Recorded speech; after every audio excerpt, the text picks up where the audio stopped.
ಇನ್ನು ಎರಡನೆಯದು ನಿಮ್ಗೆ ಗೊತ್ತಿರತಕ್ಕಂತಹದ್ದು ಉಪವಾಸ. ಉಪವಾಸ ಅಂದರೆ ಸುಮಾರು 2-3 ಅರ್ಥ ಕೊಡ್ತಕ್ಕಂತಹದ್ದು. ನೀವು ಹೇಗೆ ಅಂತಂದರೆ ಊಟವನ್ನು ಮಾಡಿದಾಗ ಬಹುಶಃ ನಮಗೆ ನಿದ್ದೆ ಬರುವ ಸಂಭವ ಇರುತ್ತೆ, ಅಥವಾ ಆಕಳಿಕೆ ಬರತಕ್ಕಂತಹದ್ದು, ನಿದ್ರೆಗೆ ಜಾಸ್ತಿ ಇವೆಲ್ಲ ಇರುತ್ತೆ. ಅದಕ್ಕಾಗಿಯೇ ಅವತ್ತು ಏನು ಕೂಡ ಆಹಾರವನ್ನು ತೆಗೆದುಕೊಳ್ಳದಿರತಕ್ಕಂತಹದ್ದು. ಇನ್ನೊಂದು ನಮಗೆ ಇಲ್ಲಿ ಬೆನಿಫಿಟ್ ಏನಂತಂದರೆ ಆಹಾರವನ್ನು ತೆಗೆದುಕೊಳ್ಳದೇ ಇದ್ದಾಗ ನಮ್ಮ ಒಳಗಡೆ ಆ ಫ್ಯಾಟ್ ಅಂತ ಇರುತ್ತಲ್ಲ ಅದು ಕೂಡ ಕರಗ್ತಾ ಬರುತ್ತಂತೆ, ವಿಜ್ಞಾನದ ಮಾತಾಗಿದ್ದರೆ. ಎರಡನೇದು ಭಕ್ತಿ ಪರವಶವಾಗಿರತಕ್ಕಂಥದ್ದು. ಉಪ ಅಂತಂದರೆ ಹತ್ತಿರ, ವಾಸ ಅಂದರೆ ಇರ್ತೇನೆ ಅಂತ. ಈ ದಿನ ಪೂರ್ಣವಾಗಿ ನಿನ್ನ ಹತ್ತಿರ ಇರ್ತೇನೆ ಸ್ವಾಮಿ, ನಿನ್ನ ಸೇವೆಯಲ್ಲಿ ತಲ್ಲಿನಾಗ್ತೇನೆ ತಂದೆ ಅಂತಕ್ಕಂತಹದ್ದು ಮನೋಭಾವನೆಯನ್ನು ಇಟ್ಟುಕೊಂಡು ನಾವು ಅವನ ಬಳಿ ಇವತ್ತಿರತಕ್ಕಂತಹದ್ದನ್ನು ಮಾಡ್ಕೊಳ್ತೀವಿ. ಹಾಗಂತೇಳಿ ನಾವು ಹೇಗೇಗೋ ಮಾಡ್ತಕ್ಕಂಥದ್ದು ಸಮಂಜಸವಲ್ಲ. ಅವನ ಒಂದು ನಾಮ ಸಂಕೀರ್ತನೆಯಲ್ಲೇ ಕೂಡ ತೊಡ್ಕೊಂಡ್ಬಿಡ್ತಕ್ಕಂತಹದ್ದು.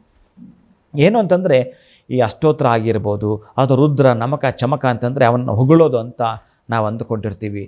ಆದರೆ ಇದಕ್ಕಿಂತಲೂ ಭಿನ್ನವಾಗಿ ನಾವು ತಿಳ್ಕೊಳ್ಳೋದೇ ಆದರೆ ಎಲ್ಲರಲ್ಲೂ ಕೂಡ ನೀವೆಲ್ಲೋ ಒಂದು ಕಡೆ ನಿಮ್ಮ ಮನೆ ಹತ್ರ ಒಂದು ನಾಯಿ ಬಂದ್ಬಿಡುತ್ತೆ ಅಂತಂದರೆ ಹಸಿದು ಅದಕ್ಕೆ ಅನ್ನವನ್ನು ಕೊಟ್ಟಾಗ ಅದರ ರೂಪದಲ್ಲಿ ಅವ ಬಂದಿದ್ದಾನೆ ಅಂತ. ಇನ್ಯಾರಾದರೂ ಬಂದರೆ ಪ್ರತಿಯೊಬ್ಬರಲ್ಲೂ ಕೂಡ ಶಿವನನ್ನೇ ಕಾಣತಕ್ಕಂತಹದ್ದೇ ರುದ್ರ ನಮಕ ಚಮಕದ ಅರ್ಥ. ಪ್ರತಿಯೊಬ್ಬರಲ್ಲೂ ಕೂಡ ಶಿವ ಶಿವ ಶಿವ ಶಿವ ಶಿವ ಶಿವನಿದ್ದಾನೆ ಅಂತಕ್ಕಂಥದ್ದು. ನೀವು ಯಾವುದೇ ಜಾತಿ ಮತ ಪಂಥ ಅನ್ನೋದು ಎಲ್ಲರಲ್ಲೂ ಕೂಡ ಇಡೀ ನಭೋಮಂಡಲವೇ ಅವನು ಆವಿರ್ಭವಿಸಿರ್ತಕ್ಕಂತಹದ್ದು ದಿನ ಆಗಿರುತ್ತೆ. ಅಂತಹ ಮಹಾಶಿವರಾತ್ರಿಯಂದು ಅಭಿಷೇಕ ಉಪವಾಸವನ್ನು ಮಾಡ್ತಕ್ಕಂತಹದ್ದು, ಅವನ ಹತ್ತಿರ ಇದ್ದು ನಾಮಸ್ಮರಣೆ ಮಾಡ್ತಕ್ಕಂಥದ್ದು 365 ದಿನಗಳು. ಈ ಜನ್ಮ ಇರೋದೇ ಅದಕ್ಕೆ ಸಾರ್ಥಕ ಮಾಡಿಕೊಳ್ಳಲಿಕ್ಕೆ. ನಾವು ಸಾರ್ಥಕ ಮಾಡಿಕೊಳ್ಳಲಿಕ್ಕೆ ಹೋಗಿರಲ್ಲ, ನಾವು ಯಾವುದೋ ಒಂದು ಸಾಧನೆ ಮಾಡ್ತಾ ವೇದನೆ ಅನುಭವಿಸ್ಕೊಂಡೇ ಇರ್ಲಿಕ್ಕೆ ಹೋಗ್ಬಿಡ್ತೀವಿ. ಅಂಥ ಸಾಧನೆ ಮಾಡಬೇಕಾದ್ರೂ ಕೂಡ ಇವಾಗ ಕೃಪೆ ಆಗಬೇಕಲ್ಲ, ಆ ಕೃಪೆನೇ ನೀವು ಪಡೆದುಕೊಂಡ್ರೆ ಸಾಧನೆ ಮಾಡುತ್ತೀರಿ, ವೇದನೆಯನ್ನು ದೂರ ಇಡುತ್ತೀರಿ.